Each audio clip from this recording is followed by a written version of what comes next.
Hello friends, welcome to this platform. स्वागत है आपका इस प्लेटफॉर्म में। तो आज का जो सेशन है वो चाइल्ड पेडागोजी का सेशन है। 6 to 8 और 1 to 5 दोनों के लिए है ये सेशन। तो पिछले क्लास में मैंने प्रैक्टिस सेट 1 में 30 क्वेश्चन बताया था पेडागोजी का। तो आज का जो सेशन है उसमें भी आज 30 क्वेश्चन मैं बताऊँगी। इस प्रैक्टिस सेट 1 है ये, और ये टॉप मोस्ट क्वेश्चन है। 30 क्वेश्चन जैसे एग्ज़ाम में पूछे जाते हैं प्रश्न, वैसे ही मैं यहाँ पे प्रश्न लेकर के आई हूँ। तो ये सेशन आप ज़रूर देखिएगा, पूरी देखिएगा, ठीक है।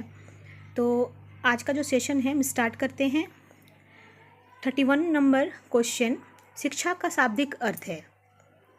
यहाँ पूछ रहा है कि शिक्षा का शाब्दिक अर्थ क्या है। पालन पोषण करना, सामने लाना, या नेतृत्व करना, या इनमें से सभी। तो इसका राइट आंसर होगा आपका ऑप्शन नंबर डी, इनमें से सभी। क्योंकि शिक्षा का जो शाब्दिक अर्थ होता है ना, वो पालन पोषण भी करना होता है, सामने लाना भी होता है, और नेतृत्व भी करना होता है। तो ऑप्शन नंबर जो डी है वो राइट आंसर है। अगला प्रश्न है, सीखने की प्रक्रिया के अंतर्गत शिक्षा मनोविज्ञान अध्ययन करता है। यानी जब आप सीख रहे हैं उस प्रक्रिया के अंतर्गत शिक्षा मनोविज्ञान जो होता है वो अध्ययन करता है। क्या? प्रेरणा एवं पुनर्बलन के प्रभाव का अध्ययन, वंशानुक्रम एवं वातावरण का अध्ययन, ध्यान और रुचि का अध्ययन, व्यक्तिगत भेदों का अध्ययन, व्यक्तिगत भेदों का अध्ययन। तो 32 नंबर ऑप्शन होगा ऑप्शन नंबर ए, यानी प्रेरणा एवं पुनर्बलन के प्रभाव का अध्ययन। अगला प्रश्न है, आंकड़ों का व्यवस्थापन करने हेतु संकलित आंकड़ों के संबंध में निम्नलिखित कार्य करना होता है। तो आंकड़ों का व्यवस्थापन करने के लिए संकलित आंकड़ों में जो संबंध बनाया जाता है वो संबंध निम्नलिखित किस कार्य के लिए होता है? वर्गीकरण के लिए, कि सारणीयन के लिए, या आलेखीय निरूपण के लिए, कि इनमें से कोई नहीं, या इनमें से सभी। ठीक है, तो 33 ऑप्शन जो होगा इसमें option number D right answer होगा। क्योंकि इसमें आंकड़ों का क्या होता है, वर्गीकरण भी होगा, सारणीयन भी होगा, और आलेखी निरूपण भी होगा। तो ऑप्शन नंबर जो डी है वो सही आंसर है। ठीक है, अगला प्रश्न है, शिक्षा मनोविज्ञान का संबंध है, किससे संबंध है? मात्र शिक्षा से, कि मात्र दर्शन से, कि मात्र मनोविज्ञान से, कि इनमें से सभी। तो 34 नंबर का जो ऑप्शन होगा वो ऑप्शन नंबर डी सही होगा। क्योंकि शिक्षा मनोविज्ञान का जो संबंध होता है वो शिक्षा से भी होता है, दर्शन से भी होता है, और मनोविज्ञान से भी होता है। इसलिए ऑप्शन नंबर डी जो होगा यहाँ पे राइट आंसर होगा। अगला प्रश्न है, शिक्षा मनोविज्ञान एक विज्ञान है। कैसा विज्ञान है? मानव व्यवहार का, कि मानव सिद्धांतों का, कि शैक्षिक सिद्धांतों का, या मानव की व्यक्तिगत विभिन्नताओं का। तो ऑप्शन नंबर यहाँ पे ए बी सी डी में यहाँ पे देखना है कि शिक्षा मनोविज्ञान क्या है, एक विज्ञान है, किस टाइप का विज्ञान है। ठीक है, तो यहाँ पे ऑप्शन नंबर ए जो है वो मानव व्यवहार का होगा। क्या होगा यहाँ पे? ऑप्शन नंबर ए, मानव व्यवहार का क्या है, शिक्षा मनोविज्ञान क्या है, एक विज्ञान है। अगला प्रश्न है, बालक के व्यक्तिगत अध्ययन की मनोवैज्ञानिक विधि है। क्या विधि है? रेटिंग स्केल, की प्रश्नावली विधि, कि केस स्टडी, या प्रायोगिक विधि। तो यहाँ पे 36 नंबर का ऑप्शन जो होगा वो ऑप्शन नंबर सी, यानी कि बालक का व्यक्तिगत अध्ययन का जो मनोविज्ञान विधि होता है वो केस स्टडी होता है। ठीक है, 36 का सी नंबर ऑप्शन सही है। अगला प्रश्न है, एक समूह की बनावट का अध्ययन करने में प्रयुक्त होती है। क्या? प्रश्नावली विधि, कि साक्षात्कार विधि, या व्यक्ति इतिहास विधि, या समाज मिति विधि। इसका सही आंसर होगा आपका समाज मिति विधि। क्योंकि एक समूह की बनावट, एक ग्रुप की बनावट का जो अध्ययन करेंगे तो इसके लिए प्रयुक्त क्या होगी? समाज मिति विधि प्रयुक्त होगी।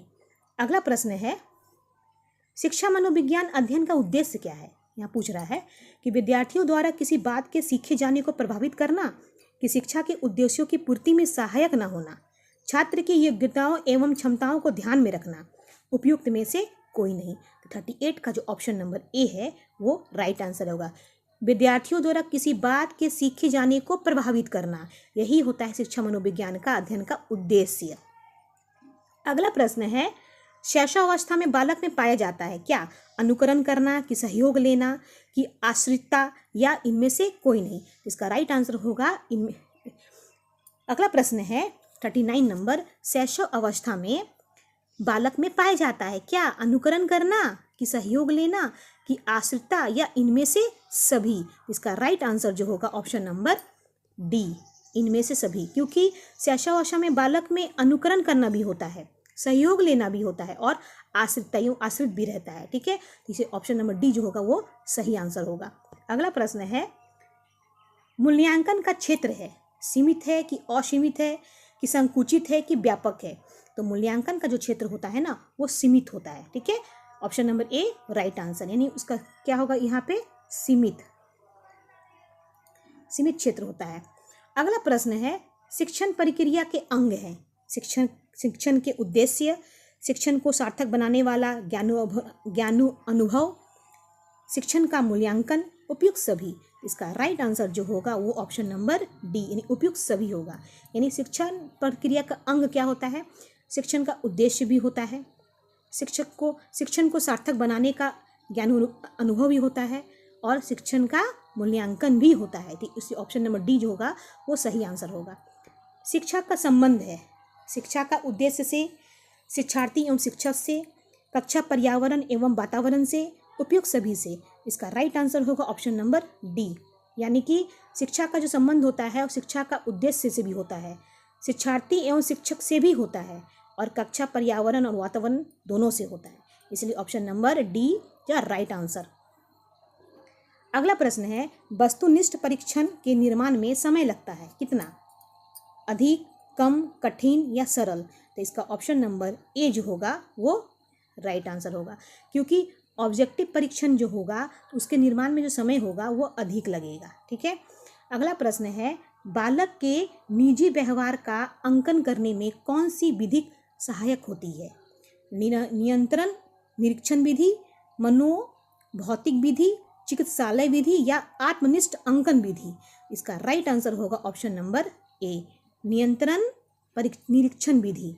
ये बालक का निजी व्यवहार का अंकन करने के लिए इसका कौन सी विधि सहायक होती है? नियंत्रण निरीक्षण विधि। ठीक है, ऑप्शन नंबर ए जो सही आंसर है। अगला प्रश्न है, किसी विधि में एक ही बालक का अध्ययन किया जाता है? क्षैतिज विधि में कि मनोभौतिक विधि में कि सांख्यिकी विधि में या प्रयोगात्मक विधि में? यहाँ पूछ रहा है कि किसी विधि में एक ही बालक का अध्ययन किया जाता है, तो इसमें कौन सी विधि होगी जिसमें एक ही बालक का हम स्टडी करेंगे, अध्ययन करेंगे? तो इसका राइट आंसर जो होगा ऑप्शन नंबर बी, मनोभौतिक विधि। याद रखना है, मनोभौतिक विधि में एक ही बालक का अध्ययन किया जाता है। अगला प्रश्न है, किसी विधि में उद्दीपन अनुक्रिया के मध्य होने वाले संबंधों का अध्ययन किया जाता है? किस विधि में? प्रश्नकर्ता विधि या मनोभौतिकी विधि या आत्मनिष्ठ अंकन विधि या प्रयोगात्मक विधि? इसका राइट आंसर होगा ऑप्शन नंबर बी, मनोभौतिकी विधि। ठीक है, अगला प्रश्न है, बाल अवस्था में मस्तिष्क का विकास हो जाता है कितना परसेंट? 60% की 80% की 90% की 50%? इसका राइट आंसर होगा ऑप्शन नंबर सी, 90%। बाल अवस्था में मस्तिष्क का विकास कितना परसेंट होता है? 90% हो जाता है। अगला प्रश्न है, बालक को आनंददायक सरल कहानियों द्वारा नैतिक शिक्षा प्रदान करनी चाहिए, यह कथन किसका है? स्ट्रिंग का है या प्याजे का है कि ब्रूनर का है या कॉलेसेनिक का है? तो इसका याद रखना है, इसका ऑप्शन नंबर होगा डी, यानी कॉलेसेनिक। यानी बालक को आनंदमय सरल कहानियों द्वारा नैतिक शिक्षा प्रदान करना चाहिए, मॉरल एजुकेशन प्रदान करना चाहिए। तो ये कथन कॉलेसेनिक का है, ऑप्शन नंबर डी जो होगा वो ऑप्शन सही होगा। अगला प्रश्न है, विकास के संदर्भ में मैकडूगल ने मतलब क्या कहा था? विकास के संदर्भ में मैकडूगल ने क्या कहा था? व्यक्तित्व का विश्लेषण किया कि मूल प्रवृत्त्यात्मक व्यवहार का विश्लेषण किया कि बालक के शरीर विकास का विश्लेषण किया, शारीरिक विकास का, या उपयुक्त में से कोई नहीं? तो 49 नंबर आंसर जो होगा ऑप्शन नंबर बी, मूल। यहाँ मूल होगा। ठीक है, या प्रिंट में ये हो गया है, मूल प्रवृत्त्यात्मक व्यवहार का विश्लेषण करना। ये विकास के संदर्भ में मैक्यूडूगल का कथन था। ठीक है, अगला प्रश्न है, संवेगात्मक विकास में किस अवस्था में तीव्र परिवर्तन होता है? शिशु अवस्था, युवावस्था या बाल अवस्था या किशोरावस्था? इसका राइट आंसर जो होगा वो option number D right answer होगा, किशोरावस्था में। मतलब संवेगात्मक विकास जो होता है ना वो तीव्र गति से बढ़ता है कब?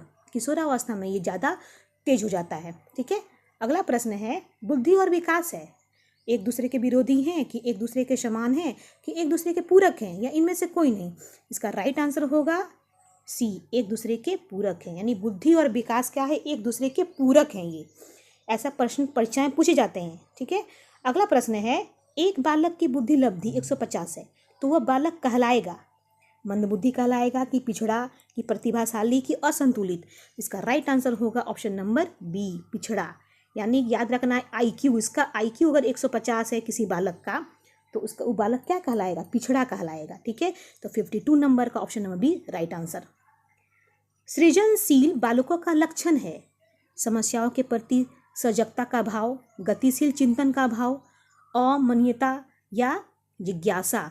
तो 53 नंबर का ऑप्शन जो होगा ऑप्शन नंबर डी, जिज्ञासा। ये सृजनशील बालक का जो लक्षण होता है वो क्यूरियोसिटी होता है, यानी कि उसमें जिज्ञासा ज़्यादा भरा होता है, क्वेश्चन पूछने का, यानी हर चीज़ का क्यूरियोसिटी होता है उनमें, ठीक है। तो ऑप्शन नंबर डी जो होता है वो सही आंसर होगा। 54 नंबर है, विकासात्मक पद्धति को कहते हैं उपचारात्मक विधि, सांख्यिकी विधि या उत्पत्तिमूलक विधि या जीवन इतिहास पद्धति। तो 54 नंबर का जो ऑप्शन है ऑप्शन नंबर सी, उत्पत्तिमूलक विधि, ठीक है। विकासात्मक पद्धति को कहते हैं, याद रखना है ये। अगला प्रश्न है, वातावरण के अंतर्गत आते हैं क्या, हवा, प्रकाश, जल, इनमें से सभी। तो यहाँ पे वातावरण के में आपका आता है अंतर्गत प्रकाश, ठीक है। 55 नंबर का जो ऑप्शन बी होगा वो राइट आंसर होगा। यहाँ पे वातावरण के अंतर्गत आते हैं प्रकाश, ठीक है। अगला प्रश्न है, शिशु का विकास प्रारंभ होता है जन्म के पश्चात या किशोरावस्था में या बाल अवस्था में या गर्भकाल में। तो 56 नंबर का ऑप्शन जो होगा वो गर्भकाल होगा, यानी कि शिशु का विकास प्रारंभ गर्भकाल से ही हो जाता है, ये याद रखना है, ठीक। Option number D right answer. अगला प्रश्न है, सामाजिक स्थिति वंशानुक्रमणीय है क्या है, होती है कि नहीं होती है, कि कुछ होती है बिल्कुल नहीं होती है। तो 57 नंबर का जो ऑप्शन ए होगा वो सही होगा, यानी होती है। सामाजिक स्थिति वंशानुक्रमीय होती है, ये याद रखना है, ठीक है। अगला प्रश्न है, वंश का बुद्धि पर प्रभाव देखने के लिए सैनिकों के वंशज का अध्ययन किया। ये वंश का जो बुद्धि का प्रभाव देखने के लिए सैनिकों के वंशज का अध्ययन किया, किसने किया था, स्पीयरमैन ने कि गोडार्ड ने या न्यूमैन ने या सेल्डन ने। तो 58 नंबर का जो ऑप्शन होगा वो ऑप्शन नंबर बी, गोडार्ड ने किया था, ठीक है। अगला प्रश्न है, यानी लास्ट अगला प्रश्न है, मूल प्रवृत्ति का प्रभाव शक्ति प्रदान करता है क्या, बालक के व्यवहार को, बालक के विकास को, बालक के व्यक्ति के विकास को या व्यक्ति के व्यवहार को। तो 59 नंबर का ऑप्शन नंबर जो होगा डी वो राइट आंसर होगा, व्यक्ति के व्यवहार को। ये मूल प्रवृत्ति का प्रभाव शक्ति प्रदान करता है, किसका, कैसा, व्यक्ति के व्यवहार का शक्ति प्रदान करता है, ठीक है। और लास्ट है, मूल प्रवृत्ति का प्रतीक होता है वेग, संवेग, वंश, प्रवृत्तियाँ। 60 नंबर का जो ऑप्शन होगा यहाँ पूछ रहा है कि मूल प्रवृत्ति का प्रतीक होता है, तो मूल प्रवृत्ति का प्रतीक क्या होता है, वो संवेग होता है, वो क्या होता है, संवेग होता है, ठीक है। तो आज का सेशन यहीं पे समाप्त होता है फ्रेंड्स। तो अगले सेशन में फिर से टॉप मोस्ट क्वेश्चन लाऊंगी पेडागोजी का, तो वीडियो को पूरी देखिएगा, स्किप मत कीजिएगा। चैनल अच्छा लगे जरूर सब्सक्राइब कीजिएगा, शेयर कीजिएगा, कमेंट कीजिएगा। तो आज के लिए इतना ही, thank you so much and take care.